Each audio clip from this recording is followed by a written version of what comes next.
Mesdames et messieurs, bonjour et bienvenue dans cette nouvelle revue des presse clinoise du lundi 20 mars 2023. À la une de journaux parus ce lundi dans la ville de Kinshasa reviennent sur la décision de la RDC de tendre la main à la SADC pour la restauration de la paix dans sa partie Est après la lenteur observée dans les opérations de force de l'EAC. Face au balbutiement de force de l'EAC, rapporte au Forum des As, la RDC mène des démarches pour faire intervenir la SADC afin de stopper l'avenir rwandaise dans sa partie orientale. Ainsi, quelques 24 heures après l'approbation à l'unanimité du Parlement angolais en faveur de l'envoi d'un contingent militaire à l'est de la RDC, Nanti-Tabloïd, le président Tshisekedi s'est rendu samedi 18 mars courant à Luanda en Angola où il a été reçu par son homologue João Lourenço. Même si les deux chefs d'État n'ont pas communiqué sur le détail de leur entretien fermé, notre portail de sources affirme que le détail opérationnel du contingent angolais de 500 combattants ainsi que la suite du processus ont été largement évoqués. Pendant que Félix Tshisekedi faisait une vidéo Hitler à Luanda, souligne ce journal à Kinshasa, le premier ministre Sama Lukonde en appelé ouvertement à la solidarité de la SADC pour le rétablissement rapide de la paix dans l'est de la RDC, troublée par l'agression rwandaise sans couvert du M23.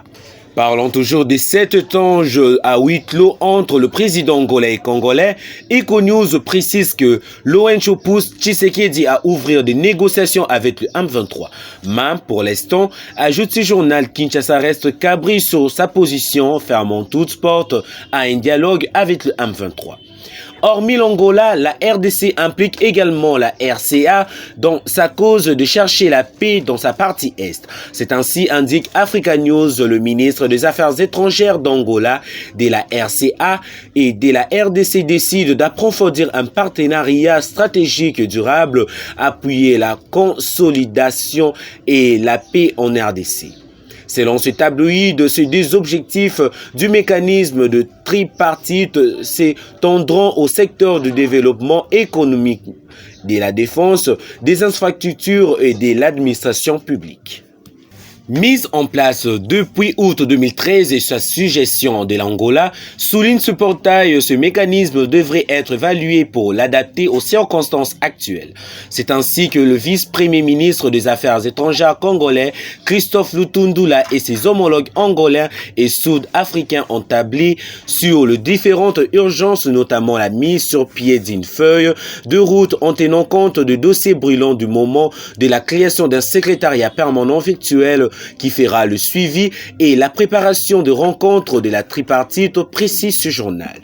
Congo Nouveau estime que la RDC ne reste qu'avec l'option militaire pour mettre hors d'état de nuire le mouvement rebelle soutenu par le régime de Kigali. Sur le front militaire, explique cet hebdomadaire, le M23, malgré le cessez-le-feu décrété par le différent accord signé entre le gouvernement congolais et les autres partis, continue à gagner du terrain. Ne sachant pas comment le contrer, souligne ce tabloïd, tout le parti impliqué dans la résolution de la crise invite Kinshasa et le rebelle, disons, du M23 à se mettre autour d'une même table pour négocier. Selon ce portail, la communauté des États de l'Afrique de l'Est et AC, Union africaine UA, les Nations Unies ONU estiment que pour obtenir une paix efficace et durable, les négociations restent la seule voie. Le régime de Kinshasa, de son côté, refuse de négocier avec une rébellion qu'il considère comme un groupe terroriste. Pendant ces temps et selon le rapport de plusieurs organisations internationales, souligne ce journal, plus de 800 000 personnes fuyant la guerre errent dans la province du Nord Kivu. Tout le monde semble être dépassé pour leur venir en aide. L'Avenir cite le ministre congolais de l'intégration régionale et francophonie, président en exercice du Conseil des ministres de la SADC, Didier Mazenga, qui invite ses homologues à redoubler d'efforts afin d'éliminer toutes sortes d'obstacles susceptibles d'entraver les efforts de la SADC visant à développer ses infrastructures à l'appui de l'intégration régionale, à développer des industries et à intégrer ses marches, multiplier les échanges au sein de la région et créer des emplois afin d'améliorer le moyen de subsistance de peuples respectifs de la SADC. Lors des travaux de la session ordinaire du Conseil des ministres de la Communauté de développement de l'Afrique australe SADC, en perspective du 43e sommet du chef d'État et du gouvernement de la SADC, note ce quotidien, ce membre du gouvernement congolais encourage la SADC à extirper urgemment de la région. Reste le conflit armé récurrent dont le plus cruel est l'agression rwandaise que subit la RDC. Dans les colonnes du journal, le potentiel, le président du parti politique, l'unification nationaliste UN, Madloire Kashiba, a souligné que plus que jamais le pays a besoin de l'unité et de la cohésion nationale face à la négation de sa souveraineté territoriale par le régime militariste rwandais depuis septembre 1996.